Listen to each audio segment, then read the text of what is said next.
हम लोग revision exercises शुरू कर रहे हैं। ठीक है, ये लेसन्स जितने भी अभी तक हुए हैं 5 लेसन्स हैं, उनके ऊपर बेस्ड है। रिवीजन का मतलब होता है विजन, यानी होता है देखना। रिवीजन फिर से देखना। ओके, हिंदी में इसको क्या कहते हैं? पुनरावलोकन। अवलोकन का भी अर्थ है देखना।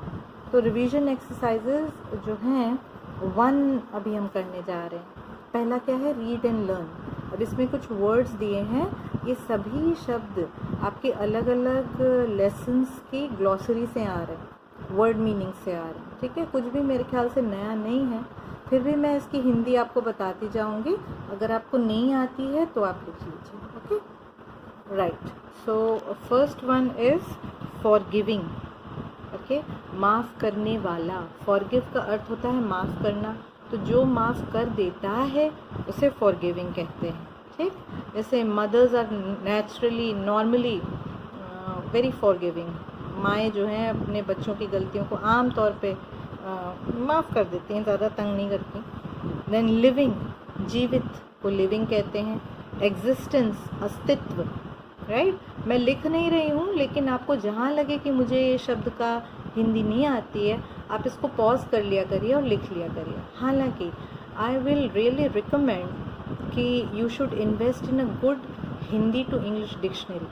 कहने का मतलब हिंदी टू इंग्लिश की अच्छी अच्छी डिक्शनरीज आती हैं बाहर, आपको बुक शॉप्स में मिल जाएंगी। उसको ना इस्तेमाल करने की आदत डालिए, तो बहुत अच्छा रहता है। ओके, नेक्स्ट इज ग्लिम्स का अर्थ होता है झलक। ओके, ट्रैप यानी जाल। लूम, छा जाना, छा जाने को लूम कहते हैं। आर्डेंट, आर्डेंट का वैसे अर्थ होता है सख्त या कड़ा, लेकिन इसको हम इस्तेमाल कैसे करते हैं? जैसे he is an ardent fan of Virat Kohli. Okay, तो उसका पक्का फ़ैन है। कि आर्डेंट का मतलब होता है किसी चीज़ में जो बहुत ज़्यादा विश्वास रखता है, उसे आर्डेंट कहते हैं। नेक्स्ट इज़ बिट्रेड, धोखा दिया। बिट्रे करना, धोखा देना, तो ईडी लग गया, पास्ट टेंस हो गया, धोखा दे दिया, बिट्रेड, धोखा दिया। ओके, ट्रेजर आप सभी जानते हैं खजाना, और प्लेजर का अर्थ होता है आनंद। ठीक है, अगला आ रहा है वर्ड पार में right the antonyms of the following words. यहाँ पे ना मैं आंसर्स बताने से पहले ये आपसे कहना चाहूँगी कि क्वेश्चंस को खुद समझने की आदत डालिए। कई बच्चों की आदत होती है कि क्वेश्चन पेपर जैसे ही सामने आया तुरंत हाथ उठा देते हैं, मैम इसमें क्या करना है, इसमें यही करना है कि नहीं। ओके, तो ये कन्फ्यूज़न होना ही क्यों चाहिए? हम अगर हम कोई लैंग्वेज सीख रहे हैं तो उस लैंग्वेज में क्या सेंटेंस लिखा है, क्या वाक्य लिखा है, उसका अर्थ तो हमें समझ में आना चाहिए। अब जैसे ये कह रहा है राइट द एंटोनिम्स, तो आप जानते हैं एंटोनिम्स का अर्थ होता है विपरीत। तो तुम्हें विपरीत लिखने हैं, किसके? फॉलोइंग वर्ड्स, निम्नलिखित शब्दों के विपरीत लिखने हैं। अब इसमें आपको बार बार नहीं पूछना चाहिए कि मैम इसमें क्या करना है, इसमें क्या करना है। आपको एक बार समझा दिया गया, इसको आप लिख लीजिए, लिख लिख के याद कर लीजिए कि एंटोनिम्स का अर्थ होता है विपरीत। तो इसको ना मैंने कॉपी में आपके लिए लिख दिया है, हम वहाँ से पढ़ेंगे। ये देखिए, ये हम एंटोनिम्स कर रहे हैं। तो पहला शब्द क्या था? ऑफन। इसके आगे ना मैंने आपको हिंदी में इसका अर्थ भी लिख दिया है, जिससे आपको याद करने में आसानी हो। तो ऑफन का मतलब होता है अक्सर, कोई चीज़ बार बार होती है तो उसे हम कहते हैं ऑफन, या कहीं कहीं ऑफ्टन भी बोला जाता है। It's okay, both the pronunciations are okay. इसका ऑपोजिट क्या होता है? सेल्डम, कभी कभी। कोई चीज़ कभी कभी होती है, उसे हम सेल्डम कहते हैं। राइट, अच्छा, फिर विन का अर्थ है जीत, और उसका ऑपोजिट क्या हो गया? लूज़, यानी खोना। वैसे आप कहेंगे कि मैम जीत का तो हार होना चाहिए, है ना? तो हार के लिए भी लॉस या लूज़, इट्स ओके, इस ठीक माना जाता है। इसे एक्चुअली अगर आप वर्ब के जैसे देखते हैं, क्रिया के जैसे देखते हैं, तो ये चीज़ ज़्यादा समझ में आती है। ठीक है, अगला क्या है? डेस्पेयर। डेस्पेयर का अर्थ होता है निराशा। ओके, तो इसका उल्टा क्या होगा? होप। निराशा का उल्टा हो गया आशा। इंग्लिश में आशा को क्या कहेंगे? होप। डोंट लूज होप, या hope you have a good journey. आशा है तुम्हारी यात्रा अच्छी हो, okay. Hope you get well soon, आशा है तुम जल्दी अच्छे हो जाओ, तो होप यानी आशा करना। एंड, एंड किसी चीज़ के अंत को एंड कहते हैं। तो अगर किसी चीज़ का अंत हो रहा है, वैसे तो अगर आप पूरी हिंदी देख रहे हैं तो अंत के साथ आदि लगता है, ओके। आदि और अंत ऐसे कहते हैं, पर हम यहाँ एक उर्दू का शब्द ले रहे हैं, शुरुआत, किसी चीज़ की शुरुआत होना, ओके। So beginning, okay. कहीं कहीं आप अगर वर्ब के जैसे देखोगे तो उसमें केवल बिगिन लिखा होगा, वो भी चलेगा, ओके। एंड का बिगिन भी लिख सकते हो आप, बिगनिंग भी लिख सकते हो, दोनों ठीक है, इसमें आपके मार्क्स नहीं कटेंगे। चलिए देखिए नेक्स्ट देखते हैं क्या कह रहा है।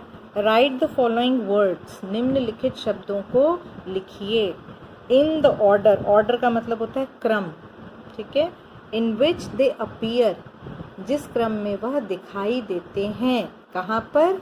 इन अ डिक्शनरी। अभी हम लोग डिक्शनरी की बात कर रहे थे ना, तो डिक्शनरी में क्या होता है, वैसे तो ज़्यादातर को पता होगा बच्चों को, फिर भी थोड़ा समझा दे रही हूँ। डिक्शनरी में ये जो हमारे अल्फ़ाबेट्स होते हैं, okay, A to Z, actually Z is also called Z, any how, तो ये जो शब्द होते हैं वो एक क्रम से लिखे होते हैं। जैसे A से उन्होंने उसमें करीब 1000 शब्द आपकी डिक्शनरी में दिए हैं, और B से फिर 800 हैं। इस तरीके से A B C D सब क्रम में चलता चला जाता है। तो ये वाली जो एक्सरसाइज है वो क्या चेक कर रही है कि आपको शब्दों को उनके क्रम से लगाना आता है कि नहीं आता है। अब जैसे हम यहाँ पे देखेंगे, हमारे पास 8 शब्द दिए हुए हैं, ठीक है, और इन्हें हमें सही क्रम में लगाना है। तो देखिए हम कॉपी में इसको कैसे करेंगे। सबसे पहला जो हम लिखेंगे वो है अबंडेंस। इसका अर्थ तो आप जानते हैं, बहुतायत। यहाँ पे हमें अर्थ वर्थ नहीं ढूंढने, अगर अर्थ नहीं भी आते तो भी केवल स्पेलिंग देख करके आप इस वाली एक्सरसाइज को ठीक कर सकते हो, ठीक है। इसका नेक्स्ट क्या लिखा है? एडमिनिस्ट्रेशन, एडमिनिस्ट्रेशन, ओके, प्रशासन को एडमिनिस्ट्रेशन कहते हैं। नेक्स्ट इज अट्रैक्शन, आकर्षण, ओके। तो ए वाले तीनों अक्षर हमने पहले ले लिए, और जब लिए तो ध्यान दिया कि जो अगला वाला अक्षर है वो भी क्रम में आता है, ओके। यही तो इसकी ब्यूटी है, यही इसकी खासियत है कि ए से तो 3 शब्द आ रहे थे, 3 वर्ड्स थे, लेकिन इन तीनों में से कौन सा पहला आएगा ये किस पे निर्भर करेगा कि नेक्स्ट वाला जो लेटर है वो क्रम में कहाँ आता है। देखो बी पहले आता है, डी उसके बाद, और टी सबसे अंत में आता है, इसलिए हमने ऐसे कर दिया, ठीक है। Abundance, administration, attraction. अब ए वाले सारे खत्म हो गए। अब नेक्स्ट देखेंगे, बी से तो कुछ नहीं लिखा, हाँ बी लिखा है, ब्यूटीफुल लिखा है तो वो लिख दिया। सी डी ई से कुछ नहीं लिखा, लेकिन एफ से लिखा है। अब एफ से भी 2 लिखे थे, फेरोशियस और फर्निश्ड, आपने ध्यान दिया? तो दोनों एफ से हैं, लेकिन ई वाला अपन पहले लिखेंगे, यू वाला बाद में लिखेंगे, क्योंकि ए बी सी डी में ई पहले आता है, यू बाद में आता है। इसी तरह पी वाला जो है, इसमें भी 2 शब्द थे, परफॉर्म और पॉकेट, तो हमने इसमें ई पहले लिया, ओ बाद में। ये एक छोटा सा मैंने आपके लिए प्रैक्टिस लिख दिया है, ये किताब में नहीं है पर आपको प्रैक्टिस हो जाए इसलिए दे रही हूँ, आप अपने आप कर लीजिएगा। मैंने यहाँ आपके लिए 6 शब्द लिखे हैं, young, smile, short, secret, van और विन, ओके।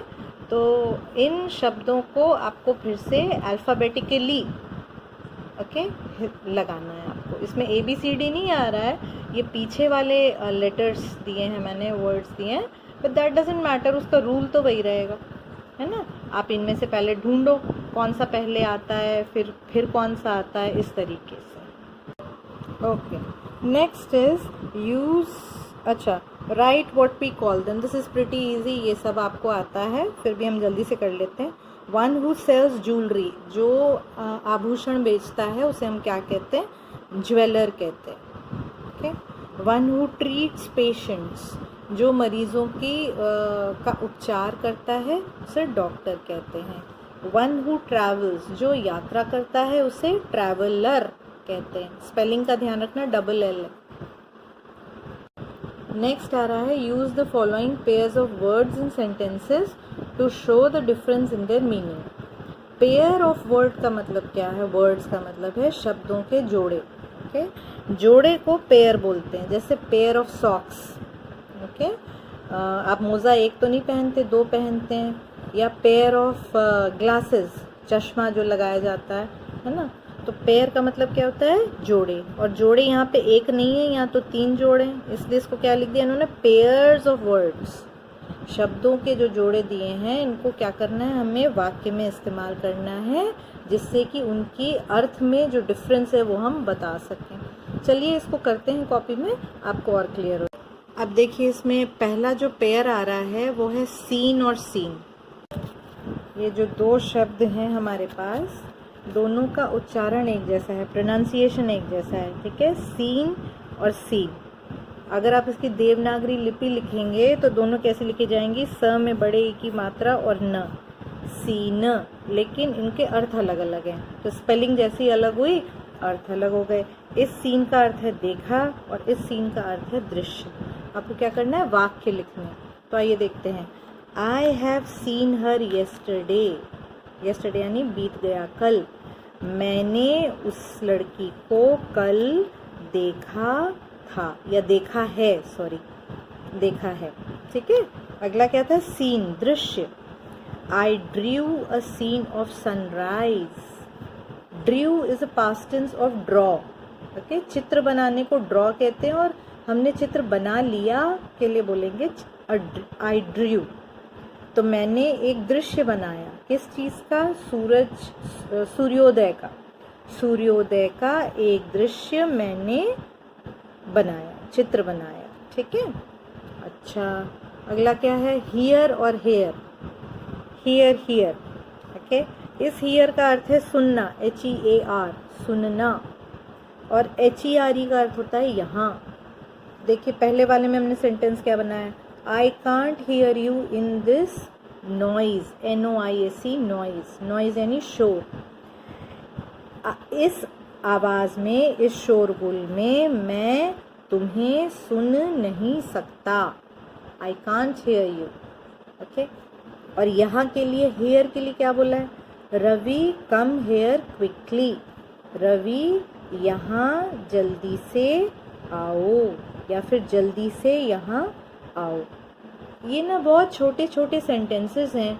आप लोग अगर खुद बनाना चाहें तो आई बी रियली हैप्पी। ओके, इसमें अभी कोई मार्क्स तो नहीं आपके जुड़ रहे हैं, आपका चेक मैं कर दूंगी। कोशिश करिए आप खुद भी अपने वाक्य बनाएं। Last pair is son and sun. इसकी भी अगर आप देवनागरी लिखेंगे तो स न, ऐसे ही इसका उच्चारण ऐसे ही है, लेकिन स्पेलिंग अलग होने से अर्थ अलग हो गया। SUN का अर्थ है सूर्य और SON का अर्थ है पुत्र। तो सन के लिए हमने क्या सेंटेंस लिखा है, sun rises in the east. पूर्व में या पूरब में सूर्य उदय होता है। पुत्र के लिए हमने लिखा है, किंग दशरथ हैड 4 सन्स। राजा दशरथ के 4 पुत्र थे। आपने ध्यान दिया, हमने इसमें S लगा दिया है क्योंकि वो एक से अधिक है, राइट। इसके अगले जो कॉम्प्रिहेंशन आ रहे हैं, इसमें ना 8 क्वेश्चंस दिए हैं, और ये 8 क्वेश्चंस हम लोग पिछले 5 लेसन्स में अलग अलग जगह पे कर चुके हैं। ओके, तो मैं ये नहीं करा रही हूँ, आप उन्हीं लेसन्स में से कर लीजिएगा। अगर आपको लगे कि ये क्वेश्चन हमने वहाँ कवर नहीं किया है या ये नया क्वेश्चन है, तो आप ग्रुप पे डाल दीजिएगा, then we will see. Next we are saying tick the correct option. सही विकल्प को आपको टिक करना है। The poem another chance tells us. Okay, another chance जो कविता है वो हमें बताती है कि, क्या बताती है, हमको 4 विकल्प दिए हुए हैं। टू बी सैड, दुखी रहने के लिए कहती है कविता। ओके, टू मेक मनी, पैसा कमाने के लिए कहती है। Never to give up in despair, निराशा में कभी हार नहीं माननी चाहिए, ऐसा कहती है। या फिर टू बी हैप्पी, खुश रहने के लिए कहती है। क्या कहती है भाई? क्लास होती तो मैं कहती है हाथ उठाइए और बताइए, तो वो तो यहाँ नहीं संभव है। बट आई एम श्योर आपने कविता बहुत डिटेल में पढ़ी है। इसका आंसर है C. Okay, so correct option is C. Next question आ रहा है, वेयर इज कान्हा किसली। कान्हा किसली कहाँ पर है। अब इन्होंने 4 राज्यों के नाम दे दिए हैं, स्टेट्स के नाम दे दिए हैं। महाराष्ट्र में है, मध्य प्रदेश में है, बिहार में है या फिर उत्तराखंड में है? So we know Madhya Pradesh. Okay, so B is the answer. What happened to the ungrateful jeweller? Okay, कृतघ्न जौहरी के साथ क्या हुआ? अंत में क्या हुआ उसके साथ? ही गॉट द ज्वेल्स, उसे आभूषण मिल गए. ही वॉज पुट इन प्रिजन, उसे जेल भेज दिया गया. ही वॉज रिवॉर्डेड, उसे इनाम दिया गया. या फिर ही वॉज बीटन, उसे मारा गया. अब इसमें ध्यान दीजिए, आभूषण मिलना, सॉरी मैं टिक नहीं लगा रही, नहीं तो आप कंफ्यूज होंगे. तो आभूषण मिलना या फिर इनाम मिलना, ये दोनों तो उसके लिए अच्छी बात होती है ना. और जेल में जाना या फिर पिटाई होना, ये उसके लिए नेगेटिव बात होती. तो अगर आपको कहानी याद हो, उसके अंत में था कि जौहरी को अपनी बात पे बहुत पछतावा हो रहा था. यहाँ पे ना कहानी ख़त्म हो जाती. कई बार ऐसा क्लास में हुआ है कि इस क्वेश्चन पे ना हमने बहुत समय लगाया है, क्योंकि बच्चे इस पे डिबेट करते हैं, बहस करते हैं कि मैम इनमें से ये वाला विकल्प तो कहीं लिखा ही नहीं है बुक में, तो आप कैसे कह सकती हैं कि ये वाला सही उत्तर है. तो इसका जवाब ये है कि ये आप सही कह रहे हैं कि पार्ट के अंदर ये ऑप्शन नहीं दिया है. मतलब आप ए और सी तो हटा ही दो, है ना, क्योंकि वो पॉजिटिव तो उसके साथ कुछ हुआ नहीं था, नेगेटिव ही हुआ होगा, राइट. तो अब आपको दिमाग ये लगाना है कि जिस आदमी को राजा ने दंड दिया था, तो क्या दंड दिया था, है ना. वुड कटर, लकड़हारे को क्या दंड दिया था? उसको पीटा वीटा थोड़ी ना था, उसको जेल में डाल दिया था. तो इस लॉजिक के हिसाब से जौहरी को भी प्रिजन में ही डाला गया होगा. So he was put in prison. Okay, तो इस पे ना बहुत ज़्यादा समय मत लगाइएगा कि अरे मैम ये तो उस स्टोरी में नहीं लिखा है तो हम कैसे कह सकते हैं. तो नहीं लिखा है तो इन चारों में से कुछ भी नहीं लिखा है, तो ऐसी स्थिति में क्या करेंगे आप? टेस्ट में क्वेश्चन छोड़ तो देंगे नहीं, राइट. और नेगेटिव मार्किंग भी नहीं होती है कि आपके नंबर कटें. तो अपना दिमाग लगा के जो बेस्ट पॉसिबल आपको लग रहा है, जो सबसे सही लग रहा है, वो चुन लेना चाहिए.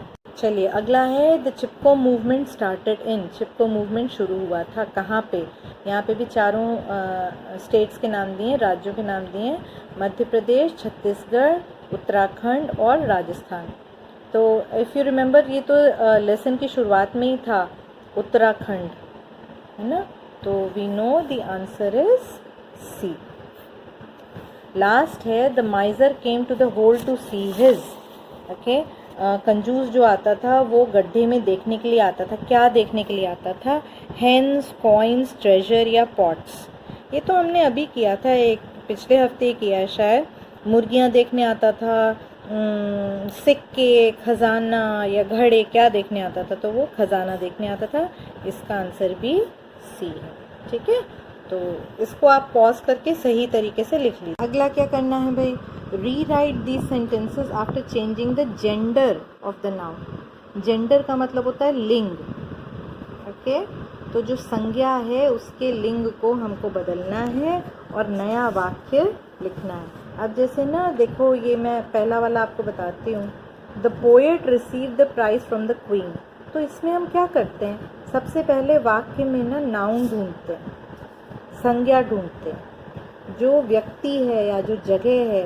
ओके, तो लिंग जगह का तो हो नहीं सकता, व्यक्ति का ही होएगा.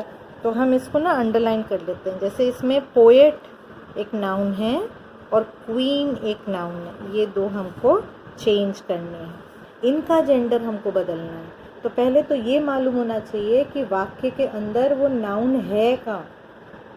ओके, अब जैसे रिसीव्ड, ये तो क्रिया है, वर्ब है, ये कोई नाउन नहीं है, इसका जेंडर हो ही नहीं सकता, राइट. अच्छा, ऐसे देखो, दूसरा देखो, the hero of the film took the horse away. Movie का या पिक्चर का जो हीरो था वह घोड़े को ले गया. तो इसमें एक तो हीरो आ रहा है, इसका लिंग हम बदल सकते हैं, और हॉर्स, इसका लिंग बदल सकते हैं. ठीक है, तो अब हम कॉपी में देखेंगे कैसे. ये देखिए, उसमें पोएट था ना, तो हमने क्या लिख दिया? पोएटेस. वो कवि था, ये कवित्री हो गई, बदल गया उसका लिंग. The poetess received the prize from the, उसमें क्वीन थी, रानी, तो उसका उल्टा क्या हो जाएगा, राजा, किंग। बाकी सेंटेंस वैसे ही रहेगा, उसमें कोई बदलाव नहीं है, केवल हमने नाउन का जेंडर बदल दिया है, संज्ञा का लिंग बदल दिया है। उसमें हीरो था सेकेंड वाले सेंटेंस में, है ना, यहाँ क्या हो जाएगा, हीरोइन, अभिनेत्री of the film took the. Horse जो होता है घोड़ा, अब उसका हमको लिंग बदलना है, तो उसका लिंग जब बदलेगा उसको कहते हैं mayor, MERE, mayor. Okay, the heroine of the film took the mayor away. Last हम लोग आज का कर रहे हैं, right the comparative and the superlative degrees of the following words. तो ये डिग्रीज ऑफ कंपैरिजन तो आप पढ़ ही चुके हैं, छठी क्लास से पढ़ रहे हैं या शायद उससे पहले से ही पढ़ रहे होंगे, कि इसमें जो एडजेक्टिव्स होते हैं उनकी हम डिग्रीज बताते हैं। ठीक है, जब दो चीज़ों की तुलना हो रही है तो उसको कंपैरेटिव कहते हैं, एक भी तुलना नहीं हो रही उसको पॉजिटिव कहते हैं। थोड़ा सा रिवाइज कर दे रही हूँ मैं आपको, कोई तुलना नहीं हो रही पॉजिटिव, दो की तुलना हो रही है कंपैरेटिव, सभी की तुलना हो रही है सुपरलेटिव। Very simple. ओके, तो डिफ़िकल्ट यानी कि कठिन के लिए जब हमें कंपैरेटिव लिखना है तो हम लिखेंगे मोर डिफ़िकल्ट, और सुपरलेटिव लिखना है मोस्ट डिफ़िकल्ट। ओके, डिफ़िकल्ट का मतलब कठिन, उससे कठिन, सबसे कठिन।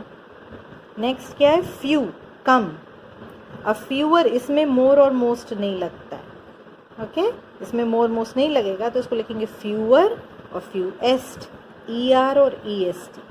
राइट, तो ये हमारा आज, हम यहीं पे रुक रहे हैं। मैं कोशिश करूँगी आपको 1-2 दिन में और आगे का भी रिवीजन भेज दूँ।